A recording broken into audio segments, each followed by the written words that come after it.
Halo, braiku semuanya dimanapun berada. Selamat datang lagi di Boy Garage.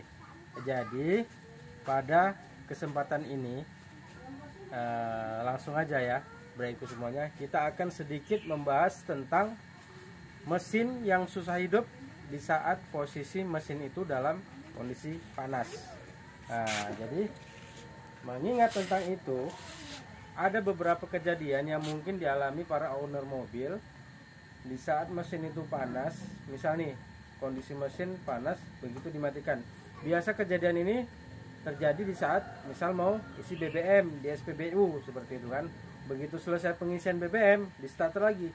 Susah sekali hidupnya mobil itu. Jadi itulah yang akan sedikit kita kupas pada kesempatan ini. Jadi sebenarnya kejadian itu diakibatkan bukan karena masalah mesin sih sebenarnya, tapi lebih mengarah ke putaran mesin yang berat. Jadi putaran mesin itu berat sehingga mengakibatkan putaran mesin itu lambat. Jadi biasanya itu terjadi pada mobil-mobil yang sudah berusia lanjut, mungkin di atas 10 tahun lah mungkin usia mobilnya ya. Jadi itu seperti halnya contohnya seperti ini nih, Sedan Timor nih. Ini usianya sudah 20 tahunan lebih. Ini X-Trail. Dia 2005-2006 ya, sekarang usianya sudah hampir 20 tahunan. Jadi itu sebenarnya bukan masalah mesin. Kalau memang dasar mesinnya itu mesin sehat, tapi di saat mesin itu panas dimatikan baru mau distarter lagi itu susah hidup, biasanya itu adalah kurangnya putaran mesin. Jadi bukan mesinnya ya, di garis bawahi. Jadi itu apa penyebabnya? Makanya putaran mesin itu lambat di saat mesin itu panas. Biasanya ada dua masalah umum yang terjadi. Jadi dia bisa masalah dinamo starter yang sudah memang berat. Tapi kita masih ditunda-tunda untuk nyervisnya. Jadi ada beberapa hal yang harus kita lakukan untuk mengantisipasi putaran mesin di saat mobil panas itu lambat.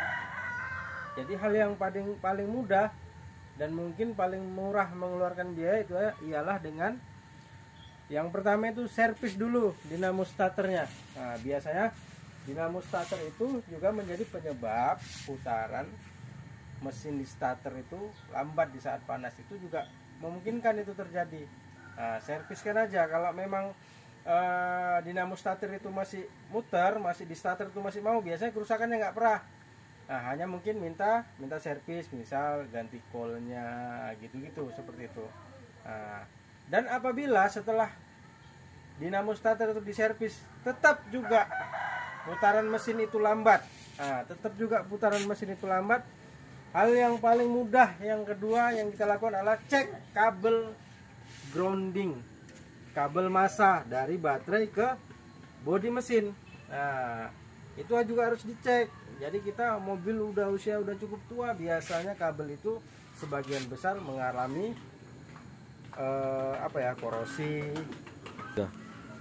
Jadi biasanya kabel itu mengalami korosi, bisa pengapuran, bisa sehingga pengantaran dayanya itu nggak maksimal. Itu perlu diperhatikan, apalagi untuk mobil-mobil injeksi. Kabel grounding itu sangat penting, sangat perlu dicek. Itu juga menyebabkan di saat mesin panas itu putaran mesin di waktu starter itu lambat. Jadi apa yang perlu kita lakukan? Bila perlu tambah kabel groundingnya, ditambah kabel groundingnya dari minus baterai ke bodi mesin. Gitu dia. Jadi ditambah aja satu, murah kok. Yang paling panjang 50 cm atau 60 cm itu hanya sekitar 70 ribuan gitulah kalau di sini. Coba buktikan dulu hal itu. Tapi dengan catatan dinamo starternya diservis dulu, baru ditambah kabel groundingnya. Mudah-mudahan ada perubahan. Oke, braiku semuanya, semoga sedikit bahasan kita kali ini membantu teman-teman yang merasa mengalami hal seperti itu ya. Mudah-mudahan menjadi manfaat Jangan lupa dukung terus, follow akun kita, like, subscribe, jangan lupa di share ke teman-teman yang lain supaya mereka juga dapat masukan. Ini hanya sedikit kita kupaslah sedikit tentang ini. Nah, mungkin suhu-suhu atau senior-senior saya di luaran sana lebih paham. Nah, tapi inilah sepengalaman saya yang saya alami seperti itu. Oke, Bapak Ibu semua, semoga bermanfaat. Assalamualaikum warahmatullahi wabarakatuh.